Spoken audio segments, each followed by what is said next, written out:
my cell phone says 9 o'clock, so we'll get started. And as people join, we'll welcome them into the conversation. I'm Andrea Nelson Roberts. I'm the Vice President of Impact for the Community Impact Network, and I'll be your host on this morning's meeting where we talk about quality childcare in the NSC footprint. For those of you hopping on, I'm seeing the attendance number go up. Go ahead and write your name and agency contact information if you want in the chat, and I'll get us started on the slide deck. And start us with today's agenda. So if you've been to these meetings, these monthly meetings for the year of 2022, we've kind of moved in what we're calling a virtual network. And so we've been doing I like to call it, kind of think of it like this interactive cadence of a video that is put together by our wonderful videographer and features organizations about a topic, and then we have a discussion afterwards. And so as I explained and kind of introduced last month, we're working through, if you will, a life cycle of a person who lives in the footprint. So today we're continuing to kind of talk about kindergarten readiness and being on track for life. We started with healthy babies. Last month we talked about screenings. This month we're going to be talking about quality childcare, because of course quality childcare is from birth to kindergarten, but there's also quality childcare needed for those school-age kids as well. And so we're starting to bridge that gap into the school-age kiddos. First, though, I wanted to share some, so the agenda, we're going to discuss here and give some network news, and then we'll show the video. You can see the organizations featured there, and then we'll have a discussion afterwards. So a tight hour is what we have. First, though, I want to share some exciting network news and introduce our new Director of Service, Ailey Pope. And she is here today. So I'm going to give the floor to her and let her introduce herself. So Ailey, if you wouldn't mind unmuting yourself and giving our coalition network some information about your job and who you are.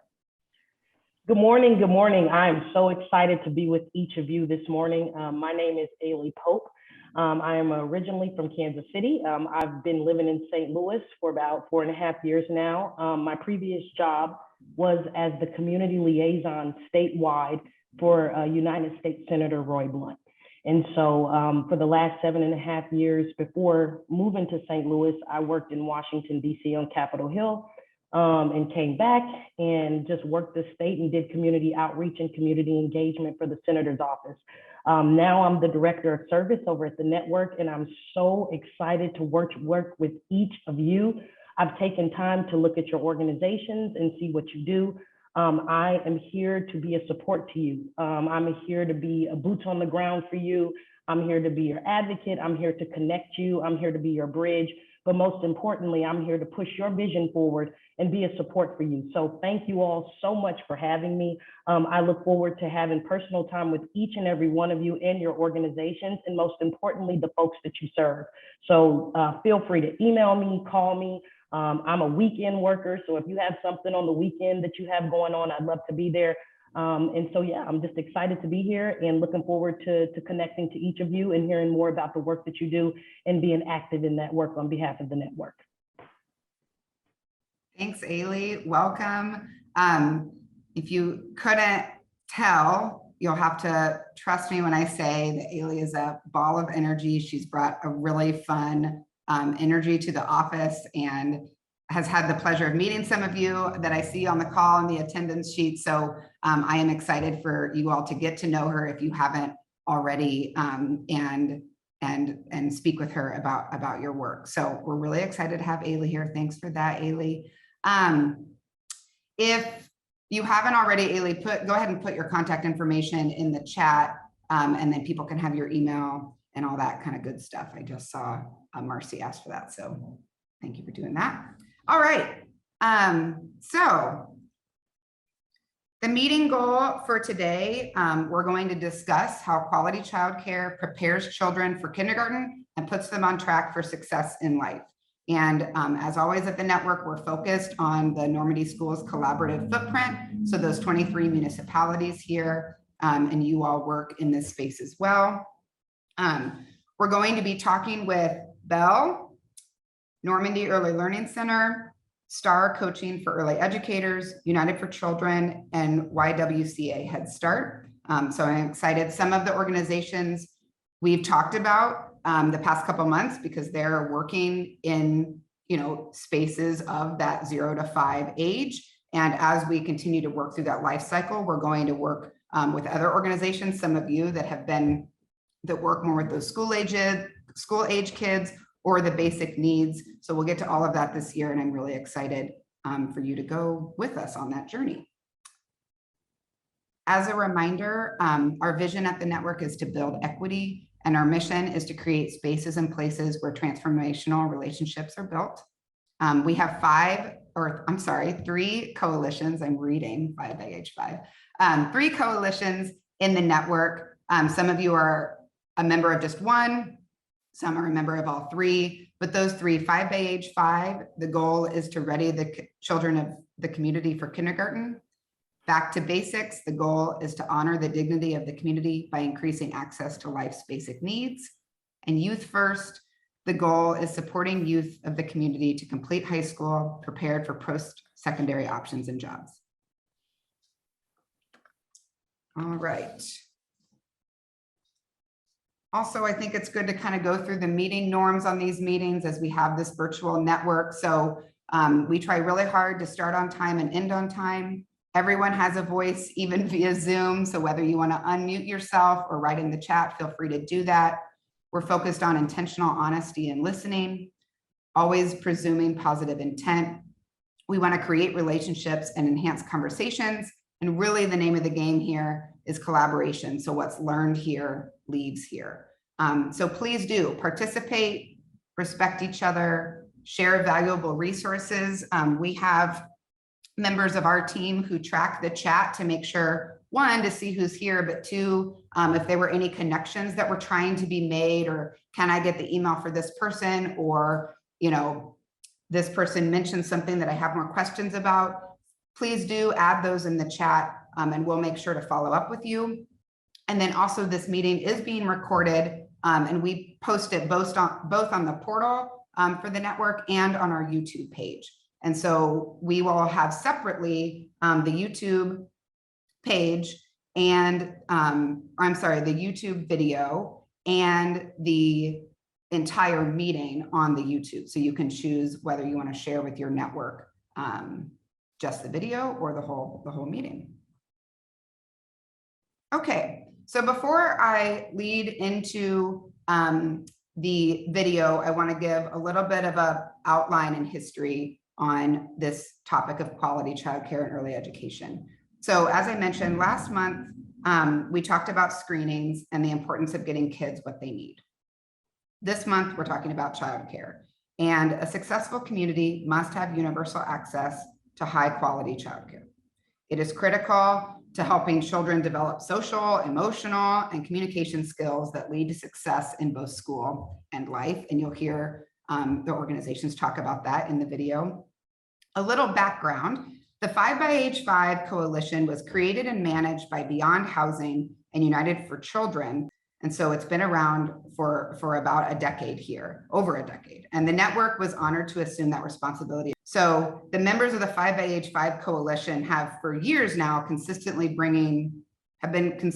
bringing, improved quality access to childcare, screenings, books, education, and enrichment to as many as 700 children. And then also providing child development associate training to 8 childcare workers every year, which they also call the CDA. There are many opportunities and ways to work together and collaborate around this topic of childcare and early education. Many of the partners and you all that are here do that. So Bell, Ready Readers, Delta Gamma, Parents as Teachers, Operation Food Search. I have a list here, Harvey Kornblum's Food Pantry, STAR, and many others.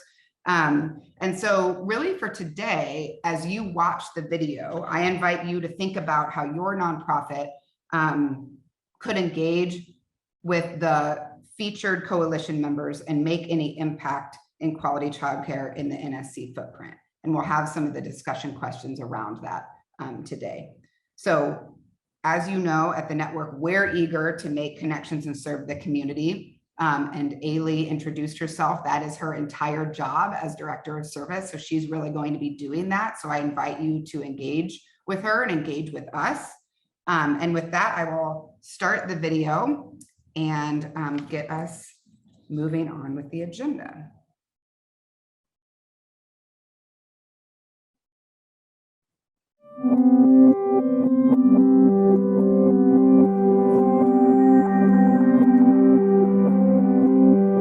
When children feel safe, when they feel nurtured, it not only impacts their ability to succeed, it actually is helping them build the brain connections they need to succeed later in life.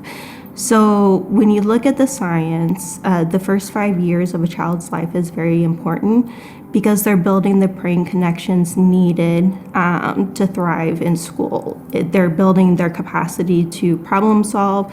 They're building their capacity to regulate their emotions, to retain memory. And the way that they do that is through their interactions with caregivers. Well, it sets the foundation for success in life. Early education is paramount for all our children to reach their developmental milestones so that they can have a successful future. In the first 6 years of a child's life, and really the first 3 years, 3 to 4 years, your brain is 80% formed. You are 80% who you are. There will be things that grow and prune, but you are 80% of who you are by the age of 4. So think about that. That's pre-kindergarten. A lot of people think that kindergarten readiness is about learning the 1, 2, 3s and knowing the shapes and colors. That is not the most important thing to be kindergarten ready. The most important thing to be ready for kindergarten for a child is to learn how to be in a group setting, how to take direction, how to get along with others, how to regulate your emotions, how to be in that group setting so that you're ready to learn, so that you are ready to learn how to write your name and the 1, 2, 3s and ABCs. And so childcare and the role of childcare provider in the village of support for children is so important in becoming kindergarten ready. It's important because they're going to use this for the rest of their lives. That social and emotional piece, we're going to use that as you get older. As soon as you get into kindergarten, you're going to use it every day. Right now, they're using social emotional. They might be struggling to express those feelings, but us sitting here teaching them, they're going to use it in their everyday life. Children learn to cooperate with one another. They learn to get along with one another. They learn to share with one another. They learn to just sit next to one another. Even as an adult telling a child, we all know how effective parenting is. When you start telling a child what they need to do, it means so much more coming from a student of the same age and size as them. And so that's a piece that you can't replicate at home as easily as you can in a school setting with different personalities, different experiences to back it up. We really want all kids to be successful. And for parents, if you don't have that feeling of, I'm comfortable with leaving my child here, then you won't go to work, which means that you have to find alternate childcare resources or ways, which may not always be the best when it comes to taking care of your kid. Childcare is open before school, for before school children. Childcare is open for childcare for our children who are birth through 5 before they go to school. Childcare is open for after school children after they get out of school, all the way up to age 12. Childcare is open for summer care. Families have to have a place where they feel comfortable bringing their kids so that they can concentrate on their work. If they are going to school so they can concentrate on their school to improve their lives and to provide for their family. And I encourage my parents, especially single parents, especially the single parents, to take advantage of this opportunity. Your baby is newborn. Your baby is 1. If you start school now, by the time your baby leaves me and bridge into elementary school, 4 years, you may be finished with school too. And that'll give you a better job opportunity. You know, you'll have a better paying job, which will help you, and you won't need the type of support that you need right now.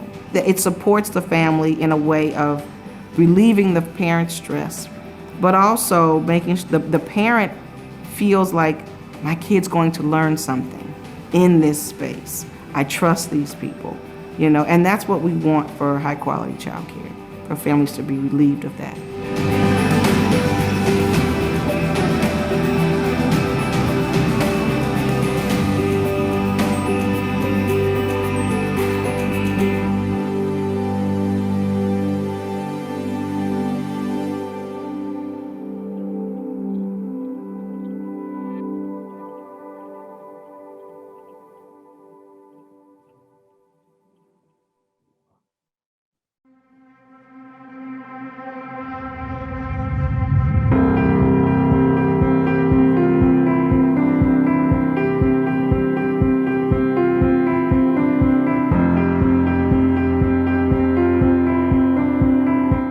United for Children serves any entity that has children 0 through 13 in their care.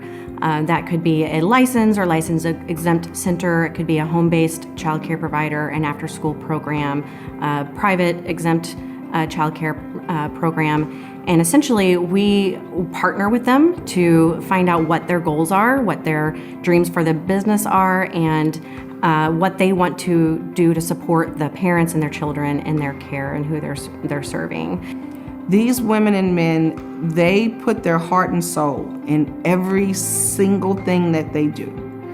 They work to build high quality child care facilities, and I am there as a support. And so I want to make sure that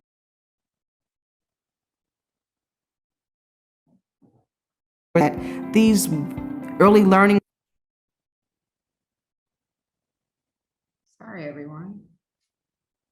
centers get the recognition, get the materials, the equipment, and the services that all children need when it comes to being a high quality child care facility. We provide knowledge, we provide training, and we provide evaluation for the providers that are located in the region. And what we're really trying to do is make sure that we build the capacity of the caregivers of the children to provide a safe, welcoming, nurturing environment for the children. It really comes down to resources. Once they see that they are able to have outdoor play spaces that are safe, once they're able to receive bookshelves and toys and more than one of something, it's not like kids have to fight over a toy. Once they started realizing, if what else, is what makes us different than a more expensive child care facility in the St. Louis region? Why are we so different? And really, it's only about resources.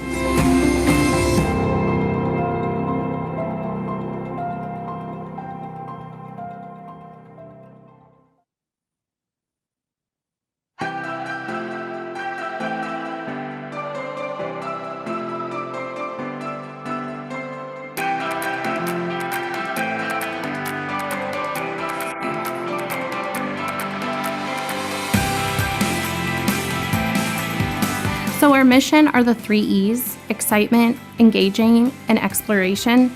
It's really about establishing a love for lifelong learning. We really want their first experience in school to leave a lasting impression. We want to make sure our little ones want to come through here every day so that they're the ones telling mom and dad, hey, time to wake up, I got to get to school. We want to make sure that when our littlest ones come through the door, that they are instantly engaged in learning. Hands-on experiences are important because it's concrete learning for early learners. They don't have very many previous experiences, so it helps to build background knowledge. We use a constructivist approach, so everything is concrete. It's if we're working with letters, it's alphabet, it's the magnetic letters, it's Play-Doh, it's anything that's three-dimensional that they can get their hands on and explore. Those fun activities become their learning. That play-based approach is the idea that students through play are learning their social skills, learning their academic skills, and learning how to be successful in school. That is going to help them all the way through to the end of their high school years. And so we really look at this as the building blocks that start the educational career of that student all the way through.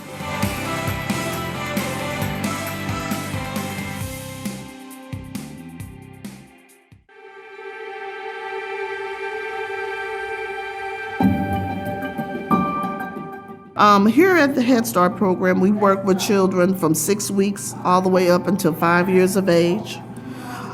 We have an early Head Start program that works with 6 weeks all the way up until 30 months of age. And then our Head Start program works with children 3 to 5. And then we transition them on to kindergarten. All our teaching staff are excellent providers in helping those children develop in various ways. So although we have a blanket curriculum, each child's progress is individualized according to that particular child's needs and successes. We work on fine motor skills so that children can learn how to dress and undress themselves, how to fasten and unfasten, how to tie their shoes, how to hold a conversation and answer questions. So they do this on a regular basis. They use routines.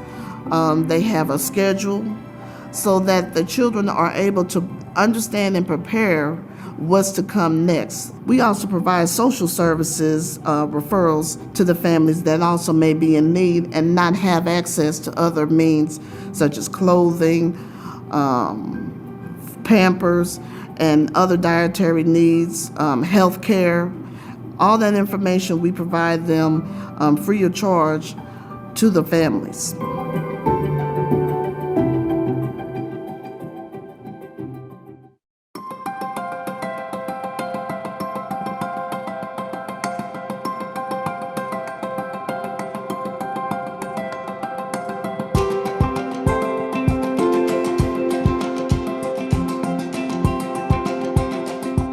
STAR is a organization that was created for the early childhood educators. We work with early childhood educators. We have seen the early childhood educators change the highs and the lows, but in the last 5 years, we are at our all-time low. And so we felt in our hearts that if we don't do something now to support our early childhood educators, we're going to lose them. And who does it hurt? Our children. It's hurting our programs now, but ultimately our children are the ones that are going to suffer the most because we have this revolving door in our programs. Teachers are coming and going. Teachers are coming and going. Teachers are coming and going. Our children are looking and saying, what happened to Miss Smith? What happened to Miss Jones? What happened to... That's not good. Our children needs continuity. So STAR is saying, how do we help our early childhood educators? They need more professional development. So STAR said, we need to create some professional development that will impact them here and here. Our educators are a necessity, and we have to value them more. We have to give them more.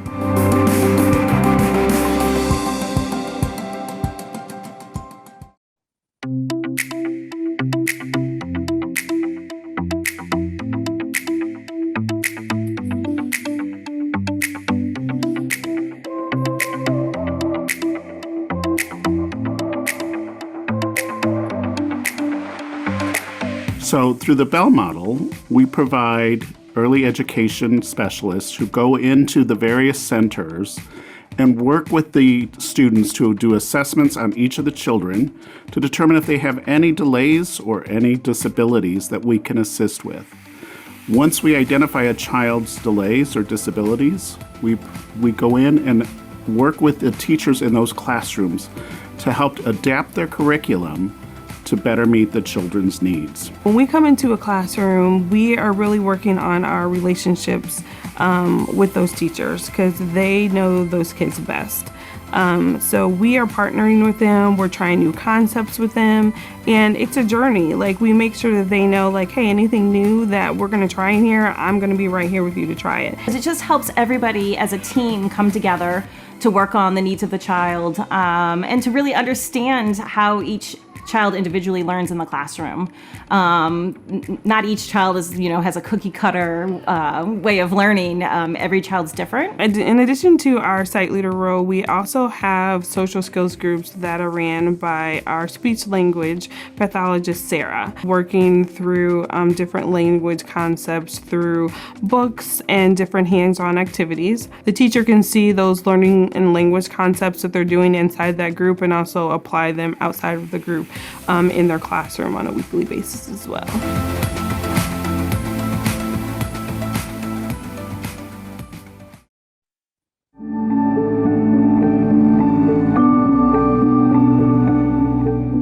I believe long-term, early childhood education is an intervention for our societal challenges, for our crime problems, for our homeless and drug problems.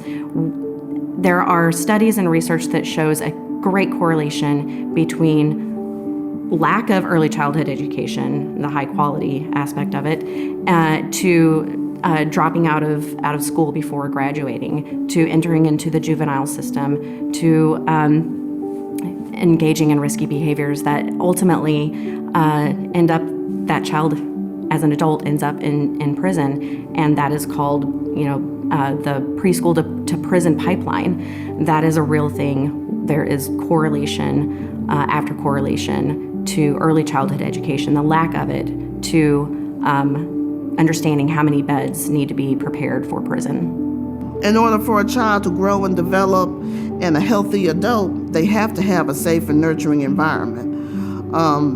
As we are all aware, there are a lot of trauma that a lot of families have encountered, and especially early in life. We can help mitigate those circumstances by providing that nurturing environment, therefore helping the child develop into a healthy, stable individual that can care for others in the future. Whether that group setting is a daycare, if it's an in-home care center or a preschool, whatever group setting that child is able to have a quality support system in which to really interact with other students, that's going to help them so much more, and it's something you can't replicate on your own at home. I don't care where you live. All children deserve high quality education. If we don't realize that we need to uplift the community from the ground level, starting with education, what are we complaining? We're complaining about something that we can actually control if we gave everybody equal footing.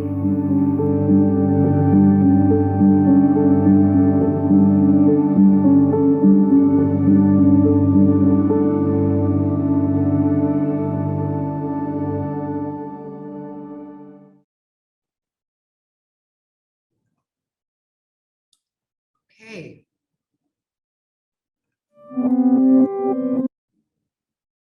Wow. Thank you to all the organizations featured in that video. I thought I particularly love seeing all of the kids in this one. I think there was a lot of really great shots of those childcare classrooms. So I am excited to jump into this discussion. We are going to, as we have in this sort of panel type discussion, introduce all of you that are here that were featured in the video. And then for this morning, we'll go through the first 3 questions you see on the slide. And then hopefully there's time at the end to go through that 4th question for all of you participating with us today. So just like we did last month, I guess, Belle, will you go ahead and introduce yourself and who's here, and then pass it off to Normandy Early Learning Center. I am Dana Walker. I am the Director of Children's Services. And on the meeting today, we have Kate Hannon. She's our Senior Director of Children's Services. Tina Glosson, she is one of our Early Learning Specialists. And Jennifer Yofi, she is also one of our Early Learning Specialists. Great. I'm Dr. Crystal Hunter, and I'm here. I know Marcia Hayes-Harris is with us, our Family Engagement Liaison from the Normandy Early Learning Center. And my role is Director and Principal of the Normandy Early Learning Center. Star. Good morning. I am Tina Mosley with STAR, Staff Coaching, Training, and Advocacy for the Early Childhood Educator. My co-founder, Adrienne Pennington, was unable to attend this morning. Good to see you. Thank you. Proceed. Good morning. I'm Rashawn Bush with United for Children. I am here with Lakeisha Robinson. Hi, Rashawn. YWCA. Hi, I'm Tawana Shelton, family advocate here at the Pagedale Center. Good morning, everybody. All right. We have been doing, and as I've been talking with Ailey about, as we were preparing for this meeting and talking with the team, I wanted to start with some storytelling. And if we could have one of you from each organization and kind of share just a quick success story of a child or a family, you know, receiving that quality childcare that sticks with you. And it doesn't matter which of you go first. So I guess whichever is the fastest to unmute yourselves. But I think it would just be nice to kind of, we talk about the data and the impact, but I think the storytelling is so important. And that's what we love watching the video as well. So anybody want to go first?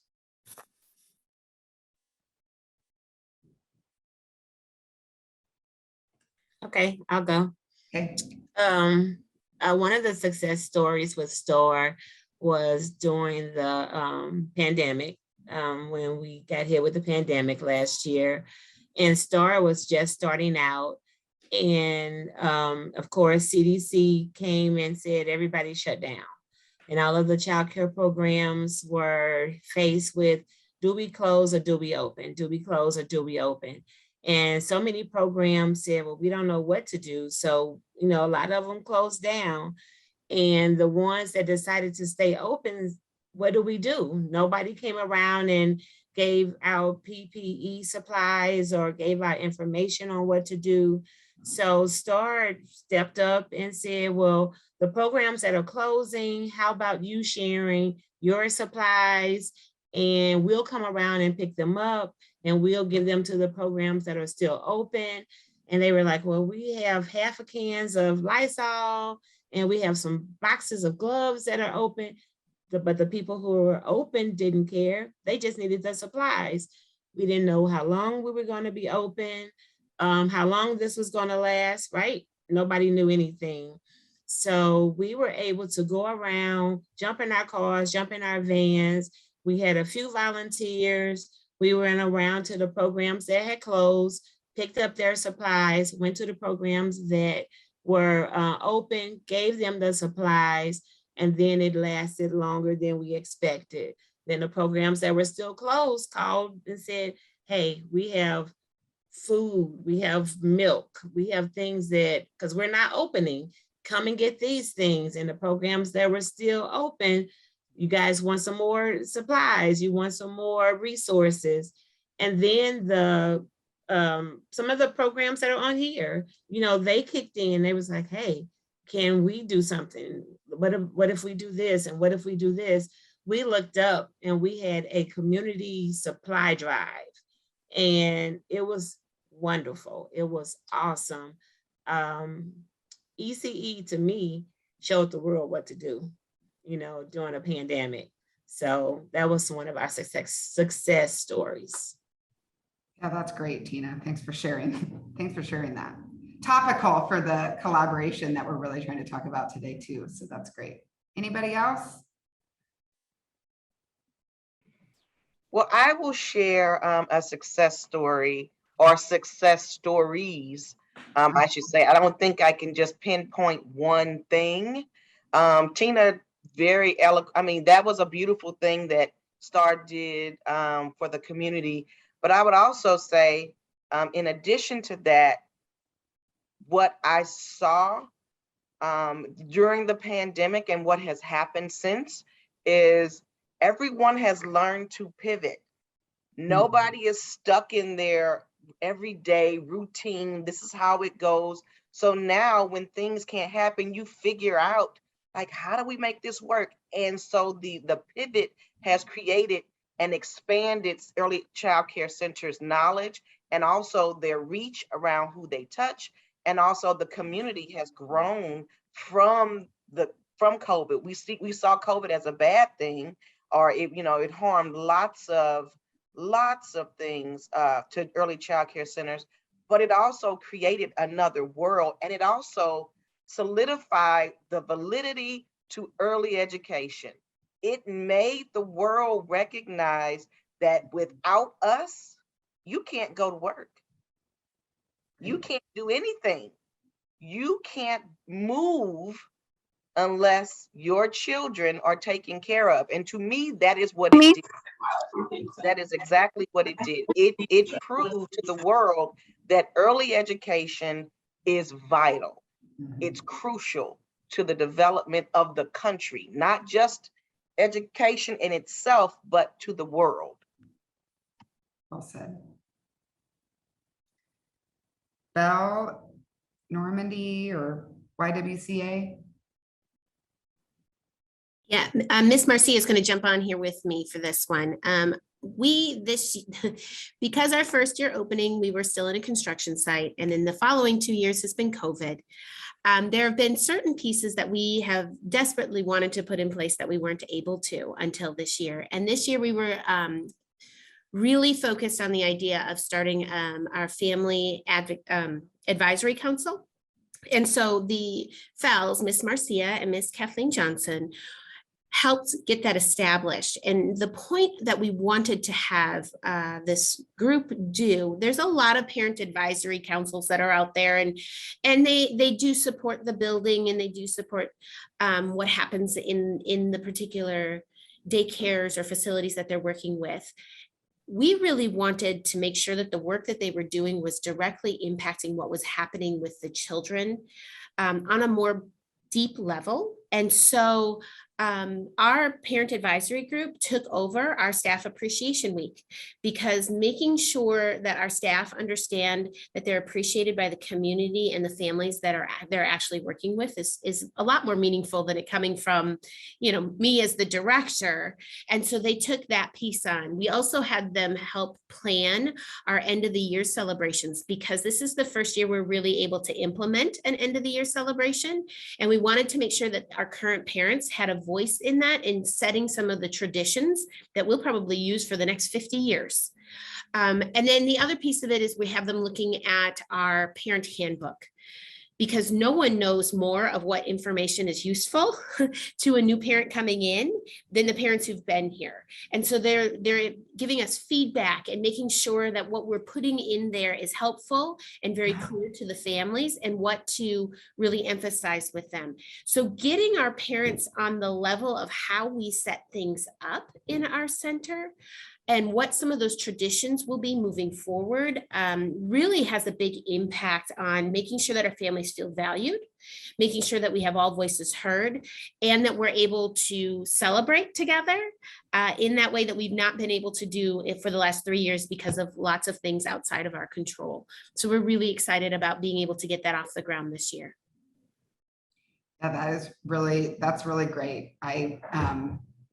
That even gets me thinking, Dr. Hunter, about stuff that those consumer-driven ideas and grants and support in the network. So thank you. That's great. I've got Belle and YWCA. Who wants to go first? Okay. Well, one success story that comes to mind is a child that we enrolled who has cerebral palsy. And at the time he was enrolled in our early Head Start program, he was not mobile other than scooting across the floor. And through the partnership that we developed with Mom and the service providers through First Steps, now that he's 3, he's walking. Oh, So, and independently walking. He knows visually every letter in the alphabet and can say it. So that right there is a success story, just culminating the entire partnership between Mom, our child care providers, as well as First Steps. All of those pieces together combined to his success, and he's still flourishing in his new classroom. So that's the success story. oh, I love that. That's a great example. Thank you for sharing that. That is, I'm going to speak about what we've been doing too. I think I love that success story because that's very a good example of how we too are trying to influence success for children with special needs, delays, concerns. And you're right, it does take so many more people to get involved in order to do that. And I know our site leaders, every month they share stories with us of those types of successes. And it always involves the family, the director, the teacher, often First Steps. I mean, we make so many referrals to First Steps. I know, like, I'm thinking about a child up at Lynn Naven's center who our site leader got very involved with the teacher and Lynn working with the family over several years.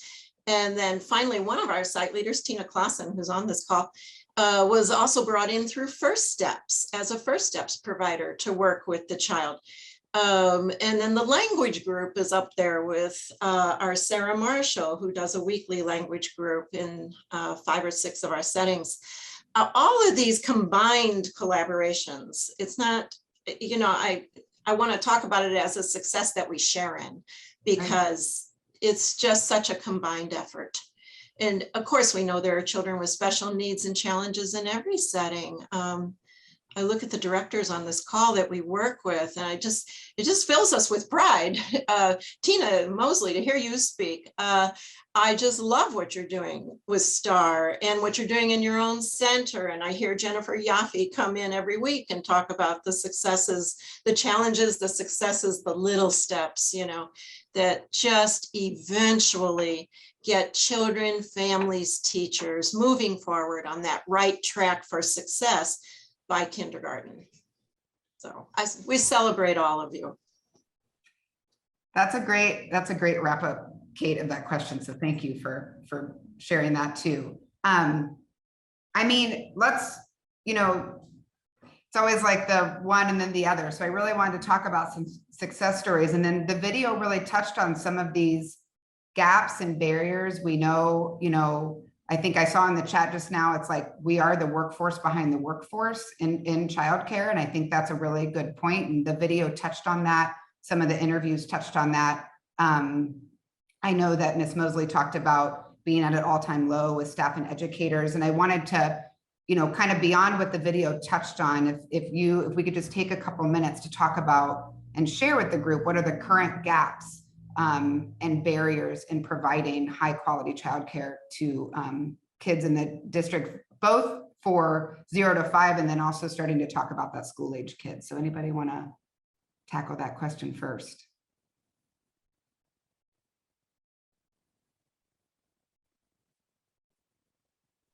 Okay, we going in the same order?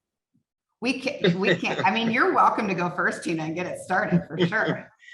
Well, just like I said in the video, the main barrier right now is staffing.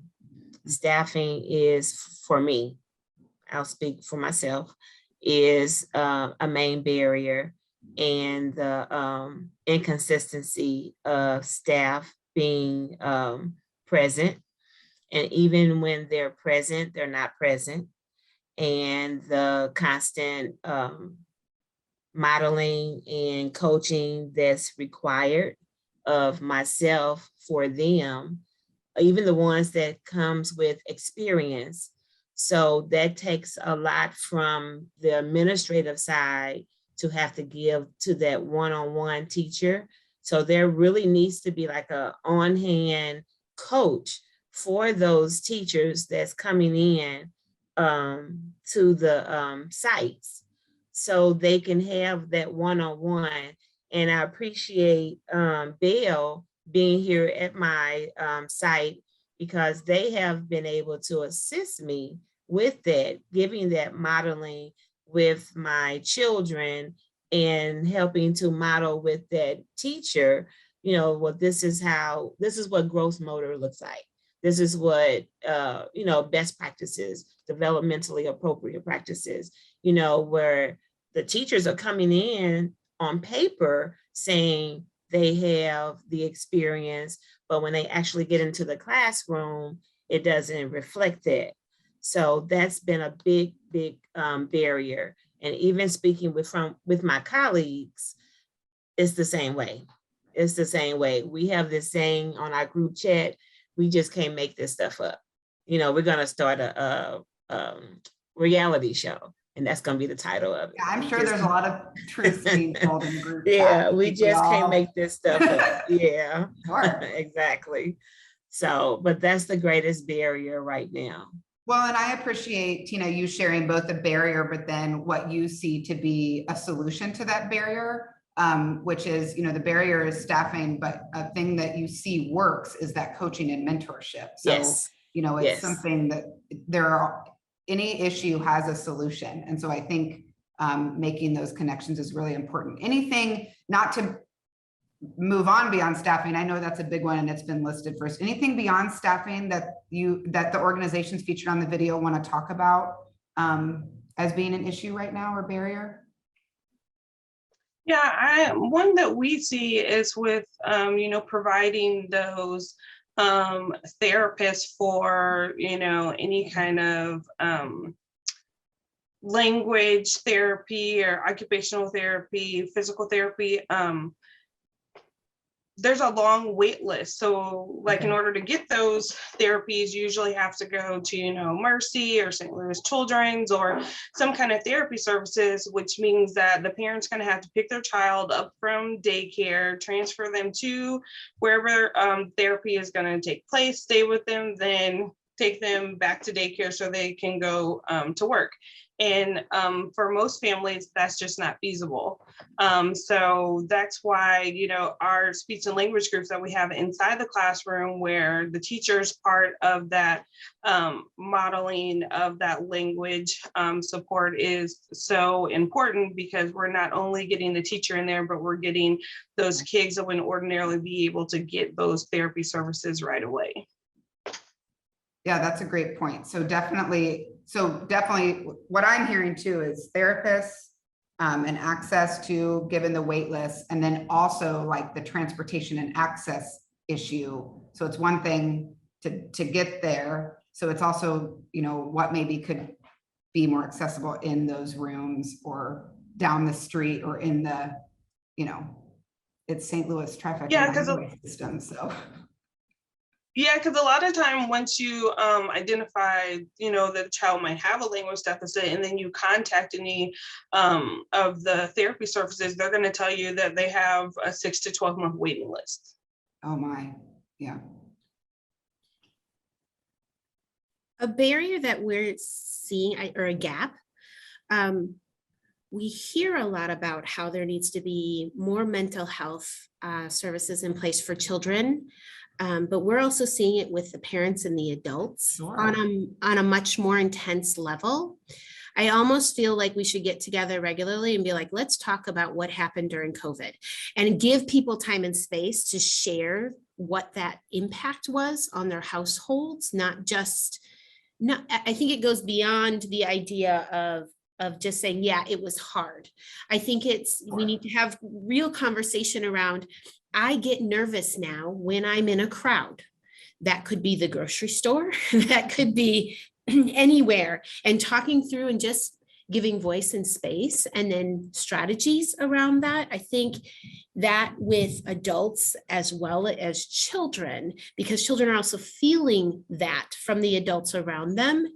It's just a piece that, yes, we're talking about mental health, but I think changing the conversation to be more mental health and the impact of COVID on mental health is a piece that when we think about having more and more people coming back into our buildings, more groups coming in and out and adults getting together and cases going up, how do you as a human being handle your own safety with someone else's? All of those pieces, I think we're kind of missing the boat on some of those conversations. And it's not an expertise that I think any of us really have.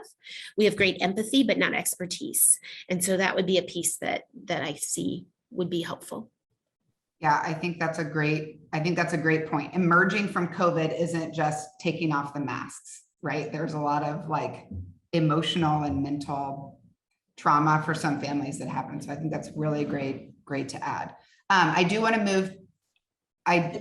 Kate, yeah, sorry, I just saw you. I just want to make one comment. I was Sure. on a meeting with Vision for Children at Risk yesterday with some of you were on that call, and they are really pushing hard for exactly that, exactly what you're talking about, Crystal, and setting up committees and work, but they've already given several good handouts to us to share with teachers, to share with families, and then with children who have experienced those traumas. Really, it does come under trauma and mental health, and responses that teachers can make in the classroom, those types of supports. So I think Vision for Children at Risk, with their parent cafes and their mental health interests, and also behavioral health responses in this, that's an organization that can really help us speak to these issues as experts. I so agree with you. Our empathy is well placed, but we need the expertise. Sure.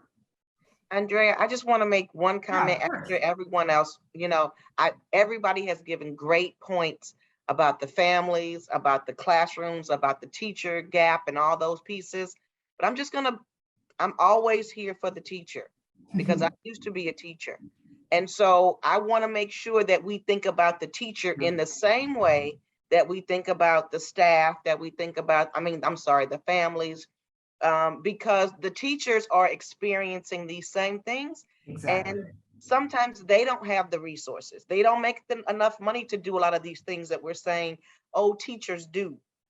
Teachers need to have, they don't have it. And I know one of the things that, we have seen during COVID and afterwards, in addition to the ability to coach for our teachers, it's been difficult because the turnover is so high. So we're starting back over at one. But it's also a lot of these teachers, they sometimes don't see the light because they are living in that same trauma, in that same stuff that these children that are coming into our centers that we're expected to work and create miracles with, they have the same thing. So I always say, don't forget the teacher in these situations. And I actually think beautifully said, because that wraps right to what we started this question on about the staffing issues. And I think that is a good, it goes full circle in what we're kind of talking about. So yes, thank you for saying that. I see Ailey with her hand raised, so I want to make sure. Do you have something to add, Ailey? Yeah, I wanted to ask really quickly, and I'm sure some of this happens, but my question is, would having trauma support services for teachers as well as parents, specifically around this COVID pandemic era piece, would that be helpful if it was targeted specifically around that trauma and trauma that perhaps came out of the pandemic? Or do you think just a flat, broad trauma support training would be helpful? What do you think would be more helpful right now? So I'll be honest. I have been a coach in early learning centers, and now I'm the director. So I see, I've seen both sides. And honestly, I think it's both. COVID added to what was already there. There were things that were already there, and children were coming in with things that. And I tell teachers and I tell directors this all the time, children are the unwilling participant in their family's trauma.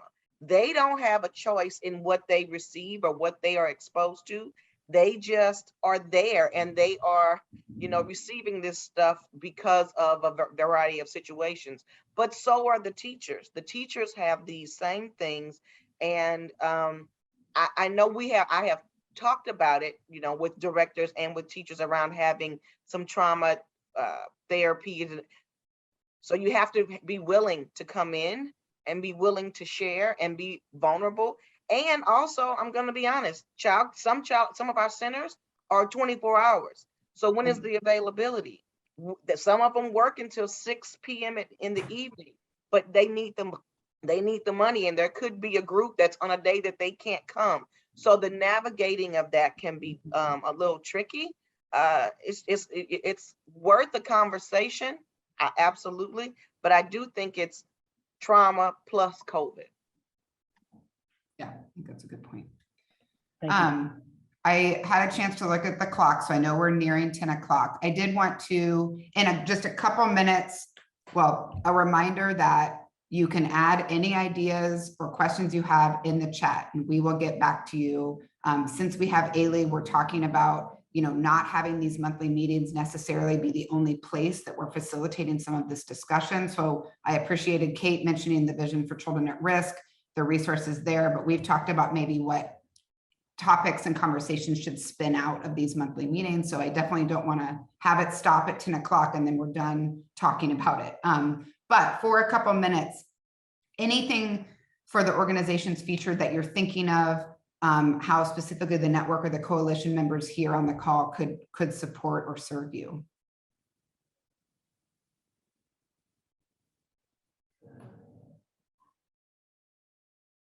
And it's fine if there's no answer. It sounds like we got to some of that idea making around the trauma and mental health care. So that might be a good place too. I'll open it up to the larger group. Any ideas or thoughts that you thought of that you want to share with the group before we close? This is open to all participants.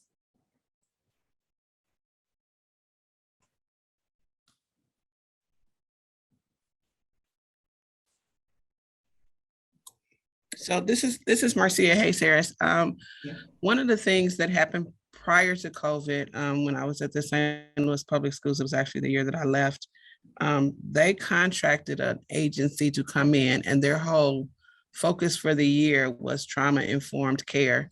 And they started with their fall training, where you have that week-long training. They took that week and brought in a contracted agency to provide training around trauma and mental health for the leadership and the teachers. The contract extended throughout the year, so there was follow-up opportunities throughout the year. Alive and Well is a great place, and I don't remember the name of this agency off the top of my head, but I think to do that, because to Rashawn's point, they teachers, custodians, secretaries, everybody comes to school oftentimes trying to deal with their own trauma, and then we're expected to, you know, navigate away from it when we have to deal with our students or other staff. So I thought that was an incredible way for them to support their staff, because not only did they provide training to look at some of the things that cause trauma, but also some supports and things that they could do, strategies that they could use throughout the year to help manage it for themselves, the classroom, and the school. And I thought that was just something. So if there's any way the network could support that in some way for other schools, I think that would be awesome. Yeah, that's great. Thanks, Marcia, for sharing that. It sounds like we were talking, it looks like in the chat, people were mentioning Alive and Well. And so I don't know if that piques your memory, but there's some good discussion happening there. I also see that Ms. Shelton had her hand raised, so I want to make sure that she adds anything. Ms. Shelton from YWCA, are you there? Yes. Hi. One thing I would like would be, like, these type of discussions are wonderful, but in addition to sharing of information and resources continually, because I hear a lot of great things that other child care partners are doing with their families, and some of that we can piggyback off of in our facility. or just help work out some of the logistics, like, you know, now that the pandemic is winding down, how to transition everyone into a new phase of interaction, where there's more, you know, in person, one on, you know, so how to engage in that, but also stay safe. So just sharing that information, even if it's through an email or something of that nature, or accessing through a website. Just sharing that information, success stories and knowledge and other information that's going on in the footprint. Yeah, that's great. That's great feedback. And we will definitely talk about that at one of our internal meetings as we kind of plan what could spin out from this conversation. And I always enjoy these meetings so much, but I know it's 10 o'clock. So I'm going to close the discussion. While I talk for the next 30 seconds, add anything to the chat, and I will switch us to the next slide, which is the last slide that just shares kind of what's upcoming. So next month, we're officially moving into school-age kids. We'll be talking about community support in the public schools with FELS, Normandy, and then also NJWC that works with, or NCJW, I'm so sorry, that works with providing resources to those two organizations. July, we're going to be entering into the story of building a network for NSC. So we're going to get more broadly into those basic needs and youth first organizations. And then July 15th, the second quarter metrics are due for those platform partners. So thank you all so much for attending. Thank you for such a great discussion. I look forward to these monthly meetings, and hopefully with the support of Ailey and the points made today, we'll continue this conversation, because we definitely have ideas and opportunities for more collaboration. So with that, I will say goodbye, enjoy this hot weather, and we will talk next month.